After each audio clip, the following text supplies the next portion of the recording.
Hey guys, welcome back to another great episode of Conversations That Lead to Greatness.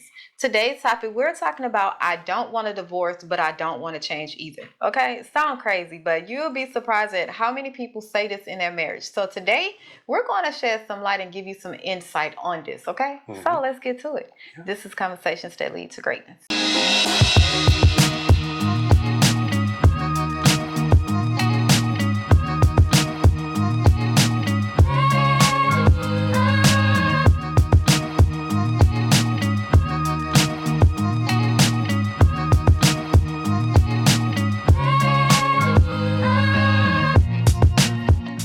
My name is Akeisha Smith. And I'm Lester Smith. And welcome to Addicted to Greatness Coaching Podcast, where we educate, motivate, and inspire you to break free of your limiting mindsets in faith, finance, and marriage that hinders your ability to create the life you desire.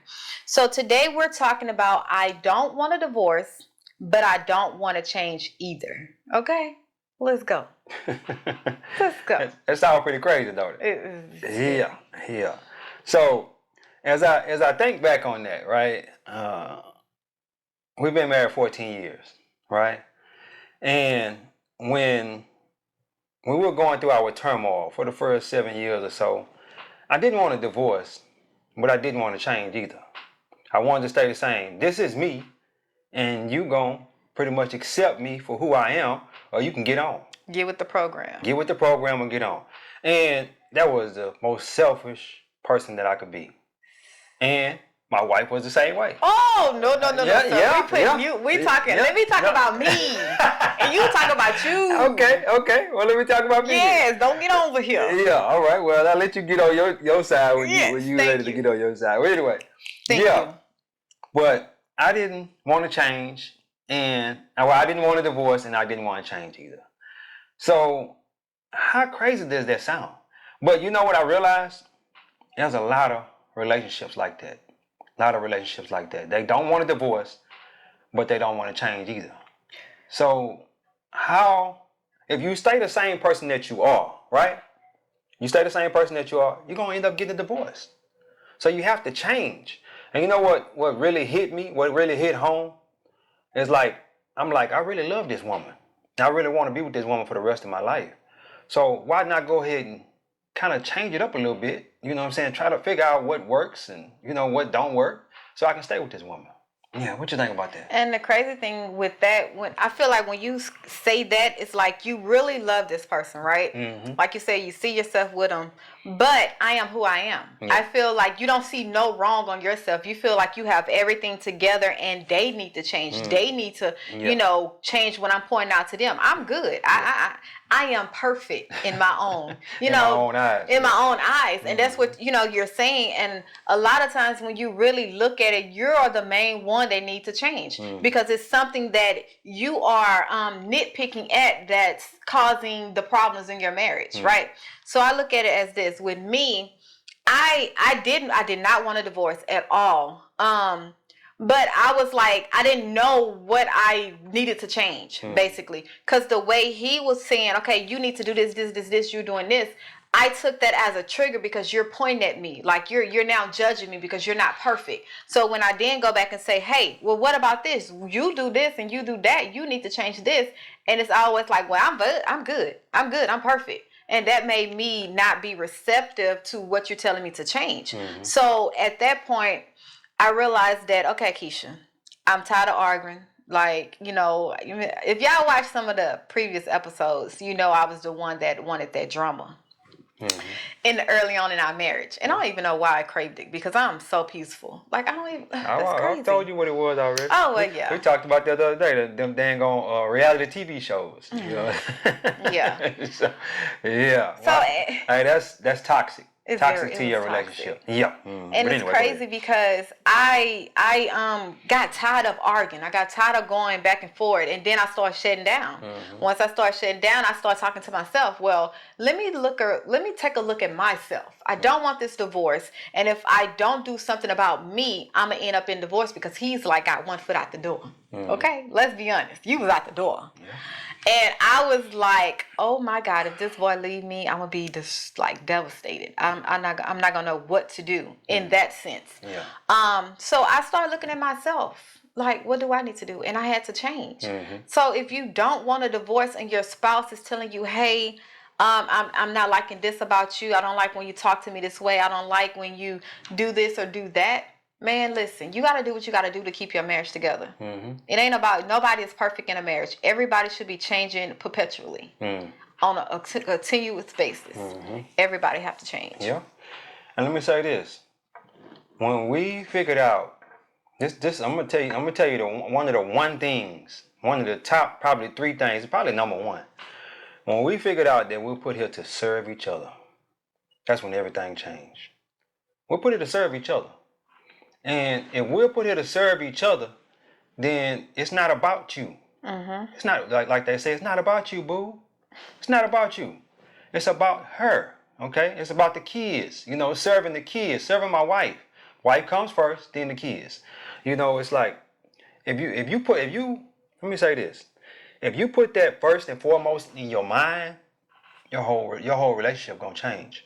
Your whole marriage is gonna change. I promise you that. And if y'all both trying to serve each other on a daily basis, how can I serve you? It ain't necessarily you asking that, but it's just, how can I serve her? How can I be a better husband to her? Because we're all put here to be Christ-like right here on earth. And what was Christ doing? All he was doing was serving. He was serving the people. The whole time he was here, he was serving the people. So just think about that. I want you guys really to sit back and think about that. Am I serving my wife in the greatest capacity that I can serve her? Am I serving my husband in the greatest capacity that I can serve him? And if you're not, I recommend that you try to start serving. And I even say, if you are, it's time to elevate it. Like it's a growth thing, especially if you've been married for some time, been married 7, 15, 20, 30, 40 years. Those are the times, like the milestones of that marriage. It's like it's an ongoing thing. You're supposed to go higher and higher and higher and higher. You're not supposed to downgrade. You see what I'm saying? When it comes to you having that amount of time under your belt, the more you get to experience marriage, the more you know each other, the more you can understand each other, the more you are willing to say, okay, I'm gonna put my pride aside and I'm gonna apologize. I'm gonna do what I have to do, no matter if this person is going to receive it, no matter if this person is going to reciprocate, you know what I'm saying, what I need. Listen, I'm going to do what I have to do, because at least I can say, if we do end up in divorce, I can say I gave my all. Exactly. And I left nothing undone. So that's the thing. So when you're saying, I don't want a divorce, I love this person, they just need to change this little thing. That's what he used to say. He used to be like, man, I love you, man. You just need to change this one little thing. You change this, you give me sex, man, it's going to be perfect.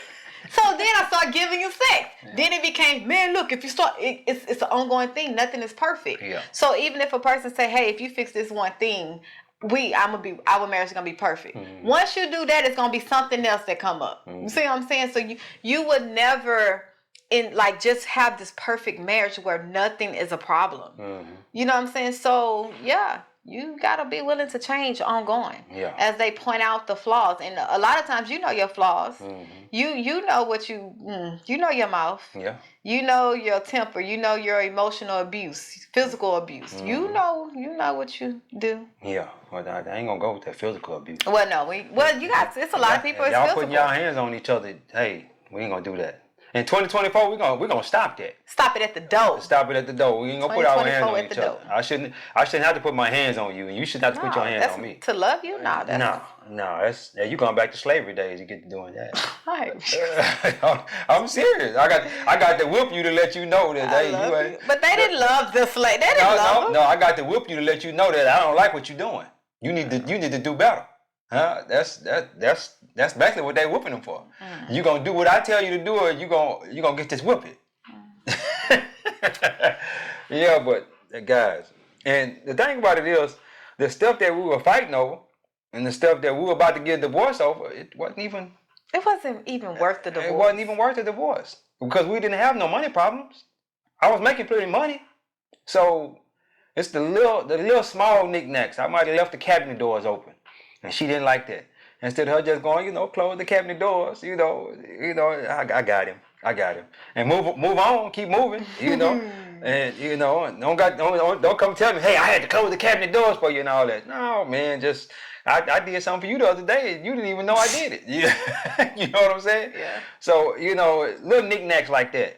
And the small, what did it say? The small what? Foxes. The small foxes ruin the vine. The small foxes. The small. And as you keep letting know, and don't add some children to it. Oh man, that get even worse. You know what I'm saying? Because one thing I realized after we had kids, it heightened everything. Mm-hmm. As far as the tension, it heightened the tension because I'm feeling like she giving this child too much time, and she ain't giving me the time I need. Kind of stuff like that. So it's like, okay, it's kind of like you being selfish, which you are in a way. Mm-hmm. You are in a way, but But you can't be selfish to an extent where you're not willing to be selfless and compromise. Yeah. Mm. So, and that's the thing, because that's all a season in a marriage when you have kids. That's a season you go through, especially when they're small. Yeah. And the woman have to nurture the baby. Like, the baby requires her 100% time and, her energy. Yeah. And that is a space where a lot of people don't realize, especially if you're new, like you're a newlywed and then you go right off and have kids. Yeah. It's like, okay, tension, because now we are newlywed. We're supposed to be in blitz. We're supposed to be in honeymoon stage for at least 3 to 4 years, right? Exactly.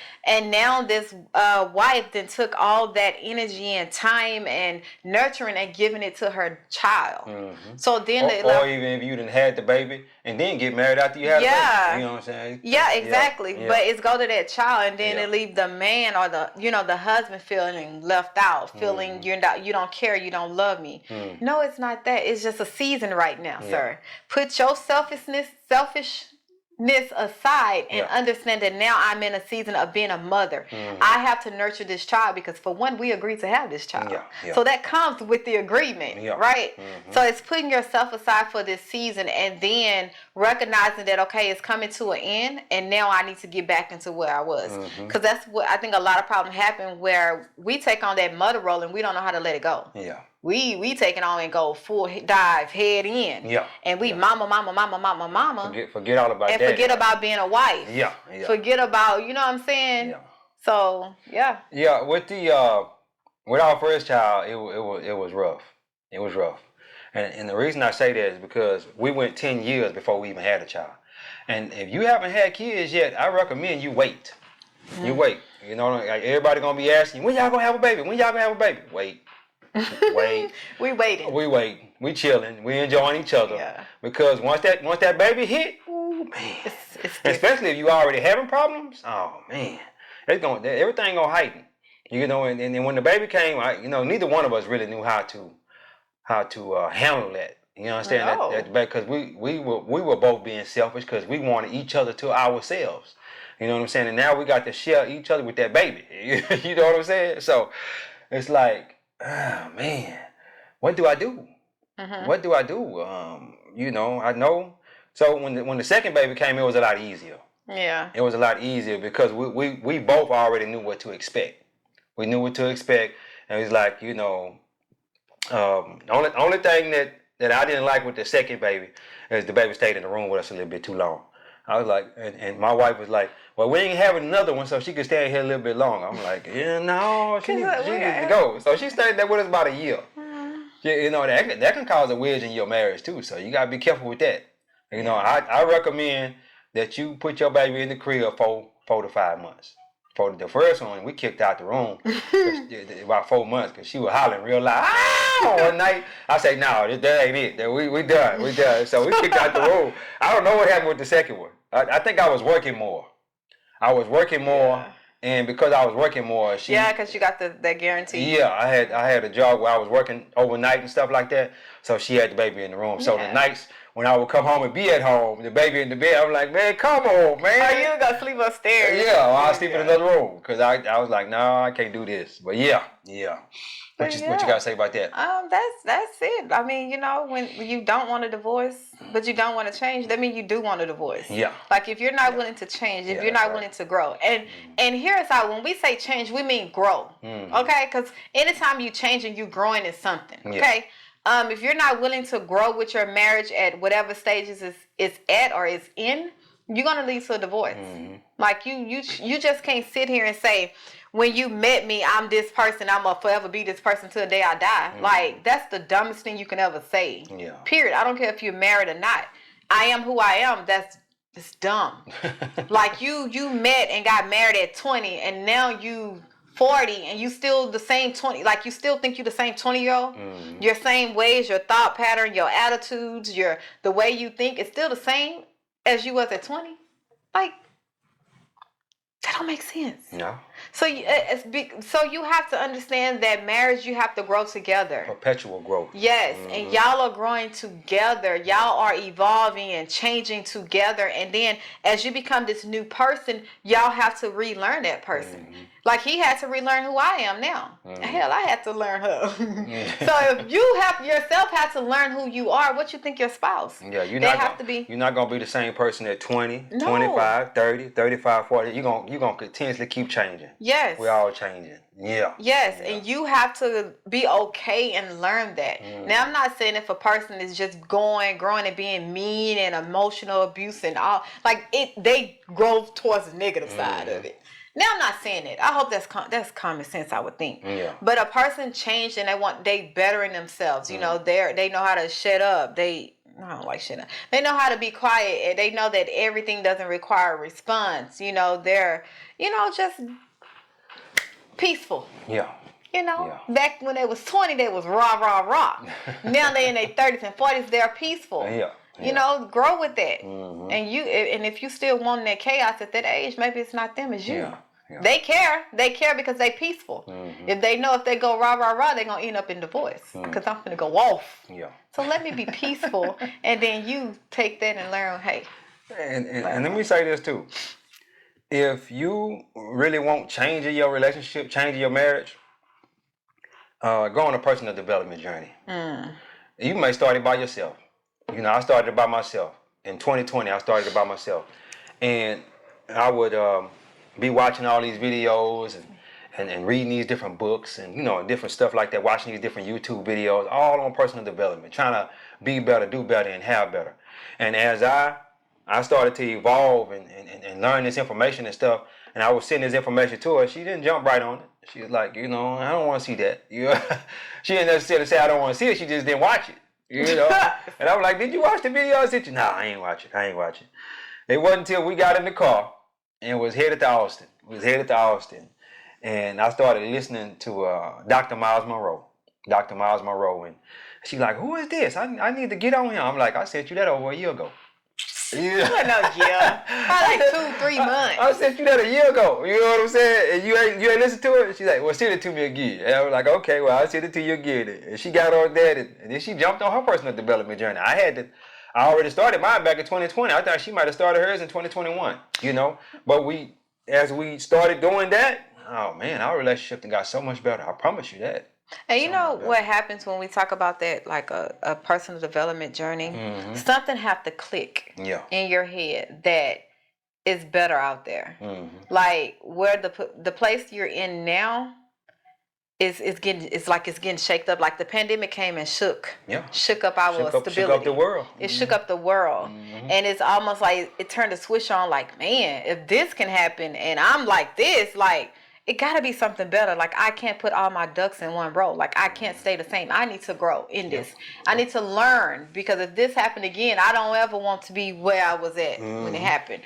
So it's like, when you think about the personal development journey, you don't have to tell nobody. Literally, you don't have to sit, bro, I'm on a personal development journey. I'm reading this book. Listen, go on this journey by yourself, quietly.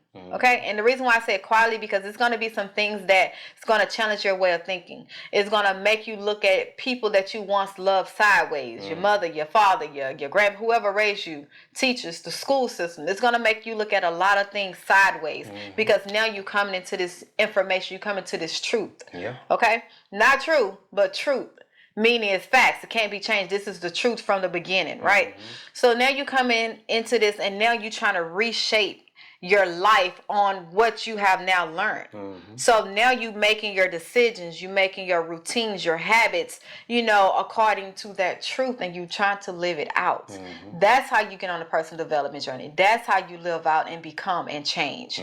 But by broadcasting and reading all these books and just quoting everything, listen, get quiet to yourself and heal. Yeah. Like I take that journey as a way of healing because now that I know the truth, everything that's, try to exalt itself against the truth, like the word of God, the truth, you cast down. And then you go with the healing process. Yeah. So I recommend that to any and everybody. Yeah. And you don't need nobody to go on there with you. You Go on there don't. with you by yourself. No. Go right on by yourself. And as you go on right, let me tell you something. Let's say I started in 2020, right? And I'm the husband. Ain't no way she not gonna come. And she see me getting better, doing better, being better, and having better. She see that, she like, okay, well, let me get right, so I can, match his fly, cause he getting real fly around here. You know what I'm saying? Flex, yeah, fly, flex, fly, whatever you want to call it. I mean, match energy. Match his energy. I guess. Yeah, I like that. I like guess. match his energy. Yeah, let me match his energy. Because my energy off. You know what I'm saying? And if I don't match his energy, then you're going to be looking for somebody else, And or not even that, you growing apart. Like y'all now don't have nothing in common you still anymore. Gonna be looking for somebody else. Well, trying to forget a phase before. Hey man, let me say this. I'm growing. I'm getting better. I'm taking in this knowledge and this and that. You stay the same. How does that go? It's just your desire, your cravings is gonna. That's when that flesh creep in. Yeah. Because it's like, man, she don't deserve me. He don't deserve me. Yeah. I'm up here, they down here. Exactly. It's like. Yeah, the other person just got to come on with it. You know what I'm saying? Or get left behind. I'm just saying. But yeah, don't that make a lot of sense? Think about that. But go on that personal development journey. And just because God wants us to be constantly, the Bible says, be ye transformed by the renewing of your mind. That don't stop. No, that's not a one-time thing. That's not a one-time thing. That's continuous growth for the rest of your life. You always learning something. And knowledge, wisdom, and understanding. Wisdom is last. Wisdom is last. You know what I'm saying? Because once you get that, I think understanding is first. You take the knowledge in first. Understand. Then the understanding. Then the wisdom come last. Yeah, application. Yeah, application. But anyway, guys. Yes. You finished? Please. Okay, we said in the beginning, but since you made it to the end, go ahead and press that subscribe button. Press the button, y'all. We have a goal of 1,000 subscribers, and by December the 31st of 2024. Yeah. With your help, okay? Help us. We doing something positive. We ain't on the messy and all this, popular stuff. Yeah. We're doing the unpopular things that's needed. So go ahead and add one. Yeah. Subscribe. Yeah, share this video with somebody. I like Just go ahead and share. Send it to your friend. Just text message it to them. But anyway, guys, God is good. Life is good. When we look good, we feel good. We live in a life of abundance. Peace. Boom.